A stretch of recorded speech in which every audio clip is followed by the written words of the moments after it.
ओम शांति 20-3-2024 प्रातः मुरली। ओम शांति बाप दादा मधुबन। ओम शांति मीठे बाप दादा, मीठे बच्चे। हाँ जी मीठे बाबा, तुम्हें गुप्त खुशी होनी चाहिए कि हम परमात्मा बाप की यूनिवर्सिटी के स्टूडेंट हैं।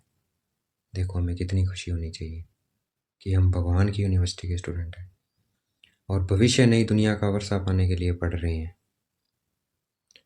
प्रश्न है, किस स्मृति में सदा रहो तो दैवी गुण धारण होते रहेंगे। उत्तर, हम आत्मा शिव बाबा की संतान हैं। बाबा हमें कांटों से फूल बनाने आए हैं। यही स्मृति सदा रहे तो दैवी गुण धारण होते रहेंगे। पढ़ाई और योग पर पूरा ध्यान रहे। विकारों से नफरत हो तो दैवी गुण आते जाएंगे। जिस समय कोई विकार वार करे तो समझना चाहिए मैं कांटा हूँ, मुझे तो फूल बनना है। अगर कोई विकार आ रहा है तो इसका समझना चाहिए, काम क्रोध मोह लोभ अहंकार में से कुछ भी आ रहा है कि मैं अभी तो कांटा हूँ और मुझे फूल बनना है। बाबा को प्रॉमिस करना है, देखना है अपने को पॉइंट ऑफ लाइट शिव बाबा को कि हाँ जी बाबा हम फूल बनेंगे। ओम शांति। बच्चों की बुद्धि में है कि हम रूहानी यूनिवर्सिटी में बैठे हैं। यह नशा होना चाहिए। ऑर्डिनरी रीति स्कूल में जैसे बैठते हैं ऐसे यहाँ बुद्धू होकर नहीं बैठना है। तो बाबा कहते यहाँ बुद्धू होकर नहीं बैठना है। बहुत बच्चे जैसे बुद्धू होकर बैठते हैं, कुछ पता नहीं लगता उनको। याद रहना चाहिए यह उच्चतम उच्च परमपिता परमात्मा की यूनिवर्सिटी है। ये याद रहे कि हम कहाँ बैठे हैं, भगवान की यूनिवर्सिटी में बैठे हैं, उनके हम स्टूडेंट हैं। तो तुम्हारे में कितनी फलक होनी चाहिए। यह है गुप्त खुशी, गुप्त ज्ञान। हर एक बात गुप्त है। गुप्त है क्योंकि बाबा आत्माओं को पढ़ाते हैं, आत्मा से बातें करते हैं और कोई देहवान में आएगा उसे समझ में नहीं आएगा तो गुप्त हो गया। तो खुशी भी गुप्त है और ज्ञान भी गुप्त है क्योंकि आत्मा का है। हर एक बात गुप्त है। कईयों को यहाँ बैठे भी बाहर के गंदे ख्यालात आते रहते हैं। यहाँ तुम पढ़ते हो भविष्य नई दुनिया का वर्षा पाने के लिए, तो तुमको कितनी खुशी होनी चाहिए। दैवी गुण भी होने चाहिए। भल यहाँ सब ब्राह्मण ही आते हैं, वहाँ की कीचड़पट्टी से तो तुम निकल कर यहाँ आते हो, तो तुम बच्चों को कितना खुशी में रहना चाहिए। सारी दुनिया इस समय गंध में पड़ी है। कहाँ कलयुगी गंध, कहाँ सतयुगी फुलवाड़ी। कलयुग में एक दो को कांटे लगाते रहते हैं। तुमको तो अब फूल बनना है तो कितना खुशी रहनी चाहिए। हम अब फूल बनते हैं। यह बगीचा है। बाप को बागवान कहा जाता है। बागवान आकर कांटों को फूल बनाते हैं। यह तो बच्चों को समझ होना चाहिए कि हम किस प्रकार का फूल बन रहे हैं, किस प्रकार का फूल बन रहे हैं। यहाँ बगीचा भी है। मुरली सुनकर फिर बगीचे में जाकर फूलों से अपनी भेंट करो, कंपैरिजन करो। हम कौन सा फूल है, गुलाब का फूल है, गेंदे का फूल है, कमल का फूल है, कौन सा फूल है। हम कांटे तो नहीं हैं। जिस समय क्रोध आता है तो समझना चाहिए कि मैं कांटा हूँ, मेरे में भूत है। इतनी नफरत आनी चाहिए। क्रोध तो सबके बीच में आ जाता है, क्रोध तो सबके बीच में आ जाता है, लेकिन काम तो सबके बीच में होना इसके काम विकार नहीं है। वह तो छिपा कर करते हैं, क्रोध तो बाहर में निकल पड़ता है। क्रोध करते हैं तो उसका असर भी थोड़ा दिन चलता है। क्रोध का भी नशा है, लोभ का भी नशा है। अपने से आप ही नफरत आनी चाहिए। तुम समझते हो हमको बाबा फूल बनाते हैं। काम और क्रोध बहुत गंदा है, मनुष्य की सारी शोभा ही गवा देते हैं। यहाँ शोभा दिखाएंगे तब वहाँ भी शोभा पाएंगे। बाबा रोज बच्चों को समझाते रहते हैं कि दैवी गुण धारण करो, स्वर्ग में चलना है ना। ये लक्ष्मी नारायण कितने गुणवान हैं, महिमा भी इनके आगे जाकर गाते हैं। हम नीच पापी कामी हैं, आप सर्वगुण संपन्न हो। तुम समझाते भी हो स्वर्ग है फूलों का बगीचा और नरक है कांटों का जंगल। शिव बाबा स्वर्ग स्थापन करते हैं, रावण नरक बनाते हैं। विचार करना चाहिए हम आत्मा बाप की संतान है। हमारे में गंध कहाँ से आया। अगर गंध होगा तो बाप का नाम बदनाम करेंगे। क्रोध करेंगे तो गोया बाप की निंदा कराएंगे। क्रोध का भूत आया और बाप को भूले। बाप की याद हो तो कोई भी भूत आए ही नहीं। बाबा की याद होएगी तो कोई भी भूत आएगा नहीं। तो बाबा को याद रखना है। बाबा की याद होगी तो कोई भूत आएगा नहीं। अगर किसी की दिल को दुख पहुंचाते हैं तो वह भी असर पड़ जाता है। एक बार क्रोध किया तो 6 मास तक सबकी बुद्धि में रहता है कि यह क्रोधी है। फिर दिल से उतर जाता है, बाप दादा की दिल से भी उतर जाता है। ये दादा भी विश्व का मालिक बनते हैं। इसमें भी जरूर खूबियाँ होगी, परंतु कोई की तकदीर में नहीं है तो तदवीर करते नहीं। इतनी सहज तदवीर है। सिर्फ बाप को याद करो तो आत्मा स्वच्छ बन जाएगी। सिर्फ बाप को याद करो तो आत्मा स्वच्छ बन जाएगी और कोई उपाय नहीं है। इस समय राज ऋषि तो कोई है नहीं। राजयोग सिखलाने वाला एक ही बाप है। मनुष्य मनुष्य को सुधार न सके, बाप आकर सबको सुधारते हैं। जो बिल्कुल अच्छी तरह सुधर जाते हैं वह सतयुग में पहले पहले आते हैं। तो कोई भी गंदी आदत है तो छोड़नी चाहिए। पढ़ाई पर योग पर पूरा ध्यान देना चाहिए। यह भी जानते हैं सब तो एक जैसे उच्च नहीं बनेंगे, परंतु बाप तो पुरुषार्थ कराएंगे जितना हो सके पुरुषार्थ कर उच्च पद पाओ, नहीं तो कल्प कल्पांतर नहीं पा सकेंगे। बाबा बार बार समझाते रहते हैं कि बाप को याद करो तो किचड़ा निकल जाए। वह सन्यासी तो हठ योग सिखलाते हैं। ऐसे मत समझना कि हठ योग से तंदुरुस्ती अच्छी होती है। वह कभी बीमार नहीं पड़ते, नहीं, वह भी बीमार पड़ते हैं। भारत में जब लक्ष्मी नारायण का राज्य था तो सबकी आयु बड़ी थी, हेल्दी वेल्थी थे। अब तो सब बिल्कुल छोटी आयु वाले हैं। भारत को ऐसा किसने बनाया यह कोई जानते नहीं है। बिल्कुल घोर अंधियारे में है।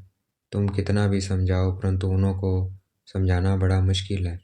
फिर भी गरीब साधारण ही समझने की कोशिश करते हैं। यहाँ कोई लखपति है क्या? यहाँ कोई लखपति है क्या? आज का लाख भी बड़ी बात नहीं है। आज लखपति तो बहुत हैं, उन्हें भी बाबा साधारण कहते हैं। आज तो करोड़पति की बात है।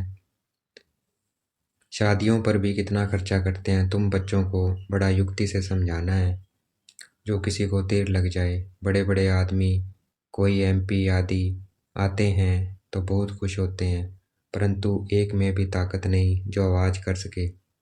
तुम समझाते हो परंतु यथार्थ पूरा समझ कर नहीं जाते। ऊंचते ऊंच भगवान, ऊंचते ऊंच यह वर्षा। लक्ष्मी नारायण को किसने यह स्वर्ग का वर्षा दिया? यह कहाँ के रहवासी हैं यह बहुतों को पता नहीं पड़ता है। म्यूजियम में आते बहुत हैं समझने के लिए, सेवा का चांस अच्छा है, परंतु योग है नहीं।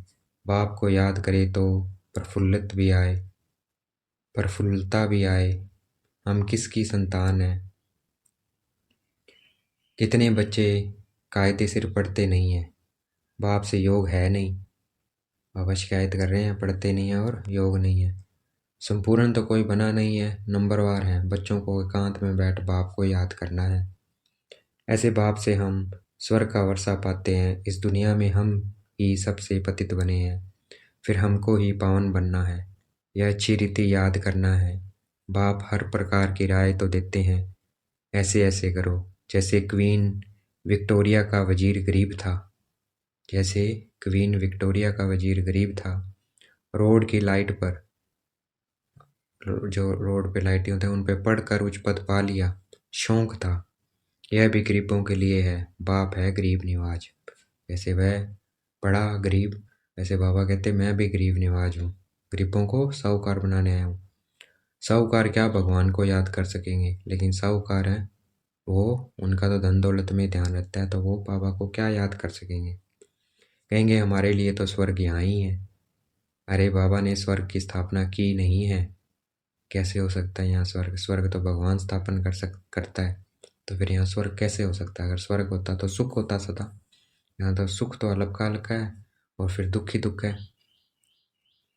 बाबा ने स्वर्ग की स्थापना की नहीं है, अब कर रहे हैं। बाप को याद करो, पावन तो जरूर बनना है।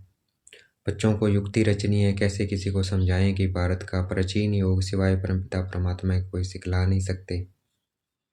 हठ योग है निवृत्ति मार्ग वालों के लिए। हठ योग अर्थात संन्यास, वो किनके लिए? निवृत्ति मार्ग, जो गृहस्थ में नहीं रहते, घर बार छोड़ देते हैं।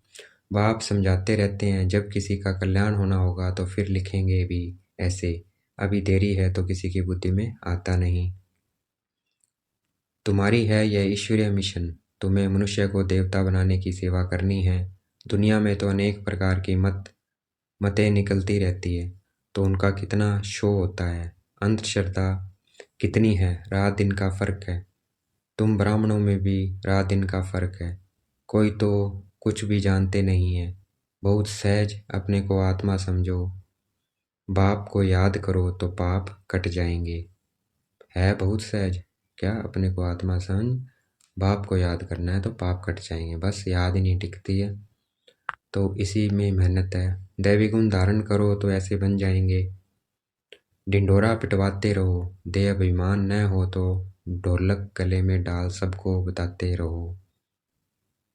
जब जैसे ही दही अभिमानी बनेंगे, आत्मिक भान में आएंगे, तो ऐसे नशा चढ़ेगा हम फिर ढोलक गले में डाल के सबको बताते फिरेंगे।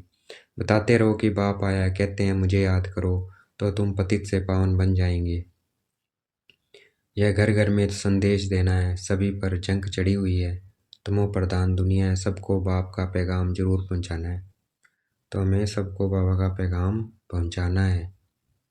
देखना है 1 मिनट के लिए पॉइंट ऑफ लाइट बाप दादा के साथ पहुंच जाना है ग्लोब पे और संदेश देना है सबको।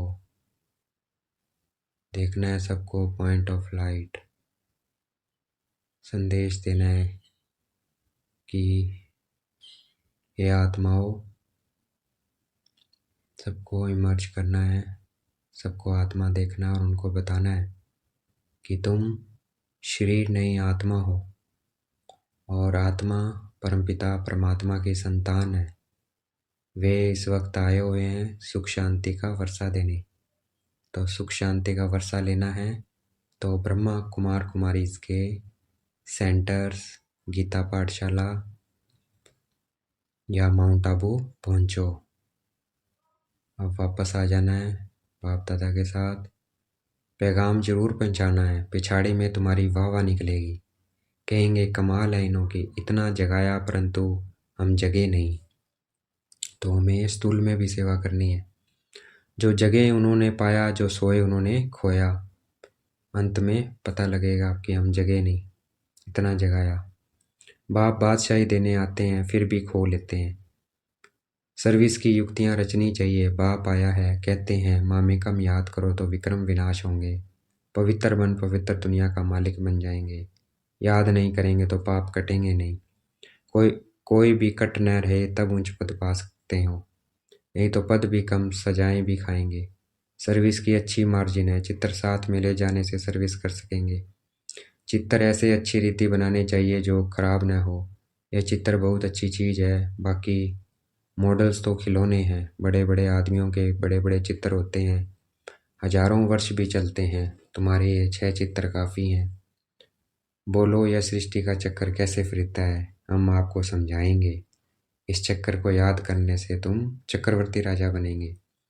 बैज भी बहुत अच्छा है, परंतु इनकी वैल्यू बच्चों के पास नहीं है। इस पर भी तुम समझाते रहो तो भी तुम्हारी कमाई बहुत होगी। यह बैज तो ऐसे है जो छाती से लटका रहे। यह बाबा इस ब्रह्मा द्वारा यह वर्षा देते हैं। ट्रेन में भी चक्कर लगाते यह समझाते रहो। छोटे बच्चे भी कर सकते हैं, तुमको कोई मना नहीं कर सकते हैं। यह बैज ऐसी चीज़ है, हीरे जवाहरात फूल फूल महल सब कुछ इसमें मर्ज है, परंतु बच्चों की बुद्धि में नहीं आता है। बाबा ने बहुत बारी समझाया है, चित्तर साथ में जरूर हो। तुमको कोई उल्टा सुल्टा भी बोलेंगे। श्री कृष्ण को भी गाली मिली ना, कहता उल्टा सुल्टा मिलेंगे। श्री कृष्ण को भी गाली मिली ना, शास्त्रों में है ना। भगाते थे, ये भी लिखा है, यह करते थे, लेकिन उनको भी पटरानी बनाया ना। विश्व का मालिक बनकर फिर ऐसे काम थोड़ी करेंगे। कृष्ण बनकर, विश्व के मालिक बनकर ऐसा काम थोड़ी करेंगे।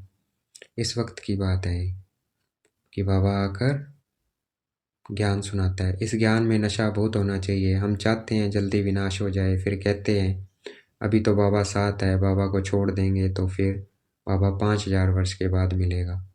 तो इसलिए बाबा बच्चे क्या चाहते हैं, बाबा कोई ना आपके साथ तो हैं, तो थोड़ा कोई ना आराम से वो विनाश, फिर तो मिलेंगे नहीं। 5000 साल बाद मिलेंगे। फिर बाबा 5000 वर्ष के बाद मिलेगा। ऐसे बाबा को हम कैसे छोड़ें। बाबा से तो हम पढ़ते रहें, यह है ब्राह्मणों का ऊंचते ऊंच जन्म। ऐसे बाप जो हमको रजाई दे रहा है, फिर तो हम उनसे मिलेंगे नहीं। परंतु गंगा पर रहने वालों को इतना कदर नहीं रहता है। गंगा पर रहने वाले, मधुबन वाले जो माउंट आबू रहते हैं बाबा के घर के पास, उनको कदर नहीं रहता है। बाहर वाले कितना महत्व रखते हैं, बाहर बाहर से आते हैं, दुनिया के वर्ल्ड वाइड आते हैं, लेकिन घर वालों को कदर नहीं है। बाहर वाले कितना महत्व रखते हैं, यहाँ भी बाहर वाले कुर्बान जाते हैं। अगर योग का बल नहीं है तो किसी पर भी समझाने का असर नहीं होता है। कुछ भी समझते नहीं है, आते बहुत हैं, लिखते हैं ऐसे ऐसे समझाया, कहते हैं बहुत अच्छा है। बाबा समझते हैं, सुना ऐसे जैसे सुना ही नहीं, जरा भी समझा नहीं। बाप को ही नहीं जाना है, अगर कुछ समझे तो ऐसे बाप से कनेक्शन तो रखें। चिट्ठी लिखें, जट तुमसे पूछें कि तुम ऐसे बाप को चिट्ठी कैसे लिखते हो, बताओ। शिव बाबा केयर ऑफ ब्रह्मा, एकदम लिखने लग पड़े। यह तो रथ है ना, परंतु ज़्यादा कीमत तो उनकी है जो इसमें प्रवेश करते हैं। कौन? शिव बाबा। सर्विस करते करते बहुत बच्चों के गले थक जाते हैं, परंतु योग नहीं है तो तीर नहीं लगता है। तो सर्विस में योग रखेंगे, फिर सर्विस करेंगे तो तीर लगेगा, नहीं तो तीर नहीं लगेगा। थक भी जाएंगे, बाबा की याद में याद करेंगे तो थकेंगे भी नहीं। इसको भी ड्रामा कहेंगे। बाबा को जान लिया तो फिर बाबा से मिलने बगैर रह नहीं सकेंगे। ट्रेन में भी योग युक्त हो आए, योग युक्त हो आए, हम जाते हैं बाबा के पास, है ना, योग युक्त होके जाना है बाबा के पास। जैसे विलायत से आते हैं तो स्त्री बाल बच्चे सब याद आते हैं, यह तो हम किसके पास जाते हैं, तो रास्ते में कितनी खुशी होनी चाहिए। सर्विस करते करते आना चाहिए, बाबा है सागर, देखते हैं बच्चे फॉलो कर रहे हैं, ज्ञान की लहरें उठती है तो देखकर खुश होते हैं, यह तो बहुत अच्छा सपूत बच्चा है। सवेरे याद की यात्रा में बहुत फ़ायदा है, ऐसे भी नहीं सिर्फ सुबह को याद करना है। उठते बैठते खाते पीते याद किया, सर्विस की तो तुम यात्रा पर हो। अगर खाते पीते उठते बैठते बाबा को याद कर रहे हैं तो हम किस पे हैं? यात्रा पे हैं। देखना है बाप दादा हमें याद प्यार दे रहे हैं। मीठे मीठे सिकलते बच्चों प्रति माता पिता बाप दादा का याद प्यार। गुड मॉर्निंग रूहानी बाप की, रूहानी बच्चों को नमस्ते। हमें भी याद प्यार देना है बाप दादा को। हम रूहानी बच्चों की, रूहानी बाप दादा को दिलवा जान शिकवा प्रेम से बेहद का याद प्यार और नमस्ते। धारणा के लिए मुख्य सार है, किसी की दिल को दुख नहीं करना है, किसी की दिल को दुखी नहीं करना है। अगर कोई दुखी करेगा तो वो दुखी होके मरेगा, इसलिए किसी को दुख नहीं देना है। अंदर कोई भी भूत है तो जांच करके उसे निकालना है, फूल बन सबको सुख देना है। हम ज्ञान सागर के बच्चे हैं तो अंदर ज्ञान की लहरें सदा उठती रहे। सर्विस की युक्तियाँ रचनी है, ट्रेन में भी सर्विस करनी है, साथ साथ पावन बनने के लिए याद की यात्रा पर भी रहना है। आज का वरदान है, देखना है बाप दादा ने मस्तक पे हाथ रखा, वरदान दे रहे हैं, याद और सेवा के बैलेंस द्वारा बाप की मदद का अनुभव करने वाले ब्लेसिंग के पात्र आत्मा भाव। तो बैलेंस रखना है याद और सेवा में, तो बाबा की ब्लेसिंग मिलती रहेगी। जहाँ याद और सेवा का बैलेंस है अर्थात समानता है, वहाँ बाप की विशेष मदद अनुभव होती है। यह मदद ही आशीर्वाद है, क्योंकि बाप दादा अन्य आत्माओं के मुआफिक आशीर्वाद नहीं देते हैं। बाप तो है ही अशरीरी, तो बाप दादा की आशीर्वाद है सहज, स्वत मदद मिलना है, जिससे जो असंभव बात है वह संभव हो जाए। यही मदद अर्थात आशीर्वाद है। ऐसे आशीर्वाद की पात्र आत्माएं हो जो एक कदम में पद्मों की कमाई जमा हो जाती है। आज का स्लोगन है, सकाश देने के लिए अविनाशी सुख शांति सच्चे प्यार का स्टॉक जमा करो। तो बाबा से किरणें लेनी है, अपने को आत्मा देखना है, बाबा को देखना है, सुख शांति और सच्चे प्यार की बाबा से स्टॉक जमा करना है। ये किरणें भरनी है, फिर देना है सबको ये। अच्छा, ओम शांति। शुक्रिया मीठे बाबा, शुक्रिया।